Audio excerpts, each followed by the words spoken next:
Salut à toi et bienvenue sur ma chaîne. Pour ceux qui me suivent déjà, aujourd'hui une nouvelle recette. Je sais, ça fait un moment que je n'en ai pas publié. Aujourd'hui une recette typique italienne, c'est le pesto. Pour ceux qui ne sont pas encore abonnés, abonnez-vous, activez la petite cloche pour ne rater aucune vidéo. N'hésitez pas à liker, à me lâcher un petit commentaire, je vais répondre à tout le monde. On se retrouve tout de suite après l'intro.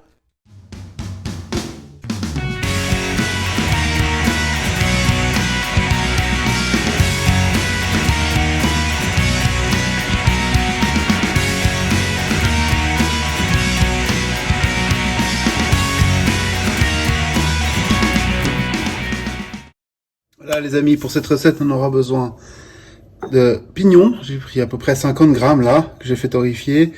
La même quantité en parmesan. Vous pouvez prendre du grana panado, pecorino, c'est égal. Du gros sel, à peu près une cuillère à soupe. 4 grosses gousses d'ail et à peu près 50 grammes de basilic frais. Et bien sûr, l'indémodable, l'huile d'olive.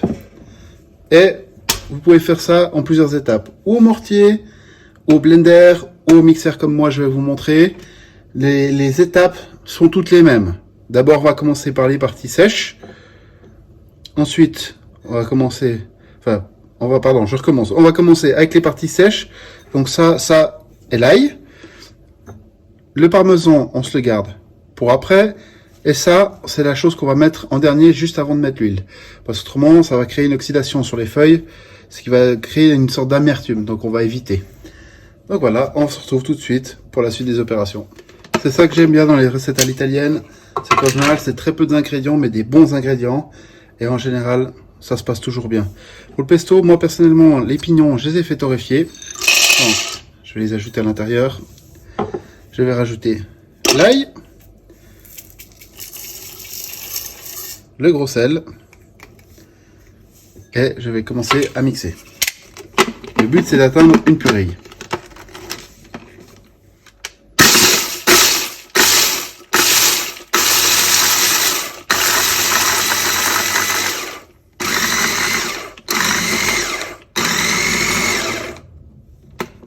Voilà, on a atteint une sorte de purée. À ça, on va y ajouter le parmesan. Je l'ai préalablement râpé pour gagner du temps pour la vidéo. Mais ça, vous pouvez le râper à la minute dessus. Et on remet un petit coup de mixeur.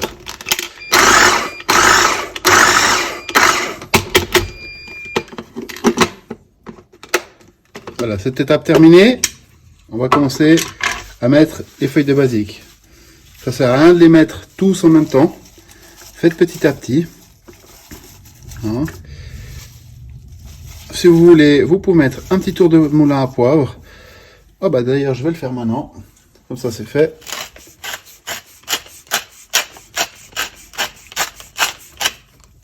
Après, comme tout dans la cuisine, il n'y a pas besoin forcément de regarder les quantités, etc.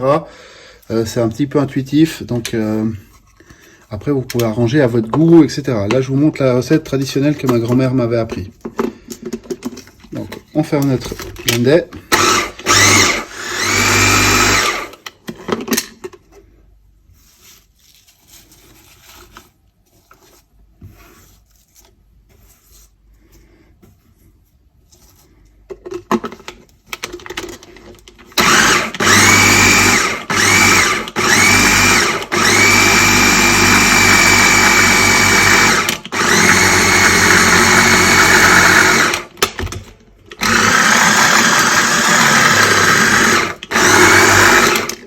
Voilà, maintenant qu'on a tout réduit au purée, on va ajouter de l'huile d'olive.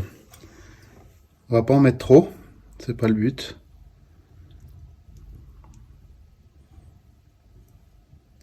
Là, j'ai mis l'équivalent à peu près de 4 cuillères à soupe.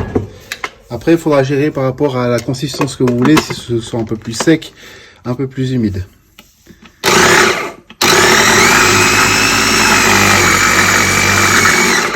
Et là,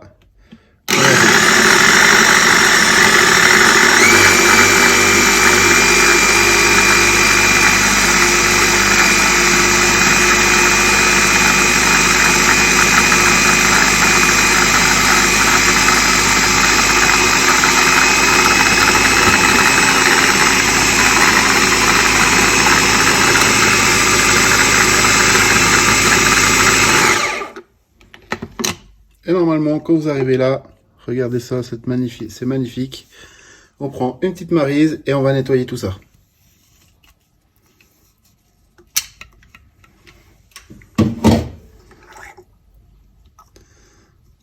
Raclez bien pour bien ramasser tout ce qui reste. Ce serait dommage de gâcher.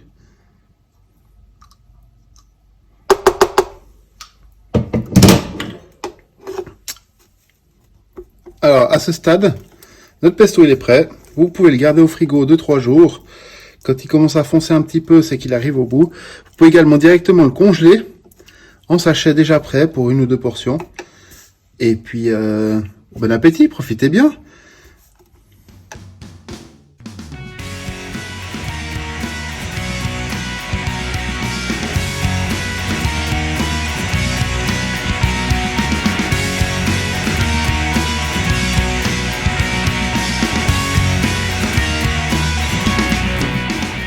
Cette vidéo est maintenant terminée, j'espère qu'elle t'a plu.